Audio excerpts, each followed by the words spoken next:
pre-filter. I chose to do a on-frame pump. This is the rollover vent, and that's just rubber fuel line for that. And this is the return line.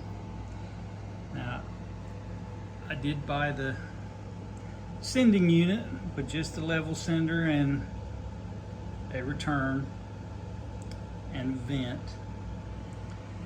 Now, I got everything from Summit, and it's only a couple $100. It wasn't worth messing with the old tank to kind of get the result I wanted. I wanted everything to be clean and new for the kill shot that I'm putting on the small block Chevy. But that's it. More to come.